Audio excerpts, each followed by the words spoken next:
আসসালামু আলাইকুম। আশা করি সবাই ভালো আছেন। আলহামদুলিল্লাহ আমরাও ভালো আছি আল্লাহর রহমতে। প্রতিদিনের ন্যায় নতুন আরও একটি ব্লগ নিয়ে আসলাম। তো স্কুল থেকে আসার সময় ছেলেদের আবদার গুলগুলা খাবে, নাম বলতে পারে না কিন্তু বারবার দেখাই দিতেছিল যে গুলগুলা খাবে। তো এই যে গুলগুলা নিয়ে আসছি আর সাথে আধা কেজি পটল নিয়ে আসছি। আজকে পটল রান্না করব। তো দেখতেই থাকুন ভিডিওটি। যদি ভালো লাগে তাহলে একটি লাইক করবেন আর কমেন্ট করে জানাবেন আমার ভিডিওটি আপনাদের কাছে কেমন লাগলো।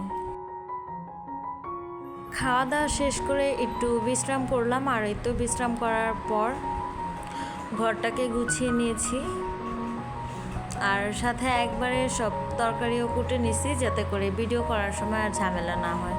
তো আজকে রান্না করব পটল আলু দিয়ে টমেটো দিয়ে নিরামিষ তরকারি, করলা ভাজি, আর এই যে আগের দিনের কিছু ভাত রয়ে গেছিল বলে তো এগুলোকে ভাতের সাথে দিয়ে দেব। বাহিরে এত পরিমাণ রোদ, মানে শরীরটা খুবই ক্লান্ত লাগতেছিল, তাই একটু লেবুর শরবত বানাইতেছি। তো শুধু লেবুর শরবত তো আর আমি একা খাবো না, আমার সাথে আমার বাচ্চারা আছে আর বাচ্চার আব্বু আছে। তো লেবুর শরবতটা খেলে শরীরে একটু এনার্জি ফিল হবে, মানে এনার্জি আসবে, সেজন্য আমি একটু এখন লেবু শরবত খাবো। আর বাহিরে এত পরিমাণ রোদ, এই রোদের ভিতরে যে পুরুষ মানুষরা বাহিরে থেকে কাজ করে তো তাদের কি অবস্থা হয় আল্লাহই ভালো জানে। তো যাই হোক, আমাদের জন্য একটু গ্লাসে ঢেলে রাখলাম আর বাকিটা ফ্রিজে রেখে দেব। ঠান্ডা হলে যখন হাজব্যান্ড আসবে তাকে লেবুর শরবতটা দিলে তখন তিনি একটু খেয়ে খুশি হবেন। তো এই যে তার জন্য ফ্রিজে রেখে দিলাম, আর আমাদেরটার ভিতরে একটু লবণ দিব। তো আমার হাজব্যান্ড আবার লেবুর শরবতে লবণ দিলে সেটা খায় না, তো তার জন্য তারটা আলাদা রেখেছি। আর আমরা এই যে গ্লাসে ঢেলে হাফ চিমটি করে লবণ নিলাম।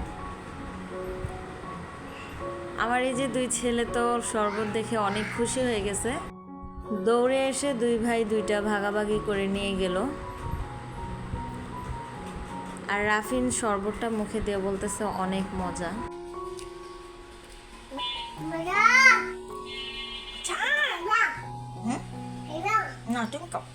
আর এই তো স্কুল থেকে ফেরার সময় আর কি জামা দুটো নিয়ে আসছি। তো টেলারের কাছে জামা বানাইতে দিছিলাম, 2 সপ্তাহের কাছাকাছি হয়ে যাবে। নিজের অলসামির কারণে আর কি, অলসতার কারণে জামাগুলো আর আনা হয়নি। তো এই যে জামাগুলো নিয়ে আসছি। তো তারে বলছিলাম ডিজাইন এক দিতে, তিনি আর কি ডিজাইনটা দিছে আরেক। তো কি আর করার, যখন আমি নিজে শিখতে পারবো তখন আমি আমার মন মতো বানাবো। তো এই যে চলে এলাম রান্না করার জন্য।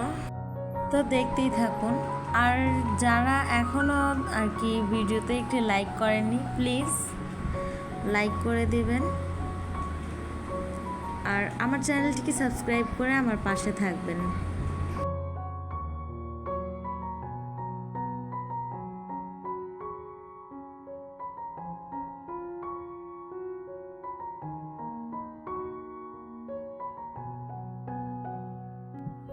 হোক না ছুটির দিন, হোক না কাজের দিন, সব জিনিসেরই ছুটি আছে, বিশ্রাম আছে, শুধু গৃহিণীরা ব্যতীত আর কি। দেখবেন সব সময়ই গৃহিণীদের কোনো না কোনো একটা কাজ রান্নাঘরে থেকেই যাবে। যদিও কোনো বিয়েবাড়ির অনুষ্ঠান বা কোনো একটা অনুষ্ঠানে আমরা সকলে মিলেই যাব চিন্তা ভাবনায় থাকি, কিন্তু ঘরের একজন না একজন বাকি থেকেই যাবে। তার জন্য আবার আলাদা করে খাতিল করে রান্না করো, কাজকর্ম শেষ করো, এই আর কি। সেজন্যই বললাম কাজের কোনো শেষ নেই গৃহিণীদের, সব জিনিসেরই ছুটি থাকে, শুধু গৃহিণীরা ব্যতীত। যেমন এই যে সকাল থেকে এত কাজ করলাম, স্কুল থেকে আসার পরে না জিরিয়ে, মানে একটু হালকা একটু বিশ্রাম করেছিলাম এই আর কি। তো এত কিছু শেষ করে আবার নিচের দিকে তাকিয়ে দেখি এই যে কতগুলো পানির বোতল খালি পড়ে আছে। তো এই যে পানির বোতলগুলো ভরে রেখে দিলাম। আর এই যে 5 লিটারের বোতলগুলো খালি রয়েছে, তো নিচে যখন পাম্পের পানি ছাড়বে তখন আবার আর কি বোতলগুলো ভরে নেব। তো এই যে আমার পটলের নিরামিষ তরকারি, সাথে আছে করলা ভাজি, ডাল, ভাত, আর আমার জন্য একটু পান্তা ভাত রেখেছি, মানে ভাতের ভিতরে পানি দিয়ে রেখেছি, আমার একটু পান্তা ভাত খেতে মন চাইতেছিল আর কি। তো আজকের ভিডিওটি এই পর্যন্তই। সবাই ভালো থাকবেন, সুস্থ থাকবেন, আর যাওয়ার আগে প্লিজ একটি লাইক করবেন।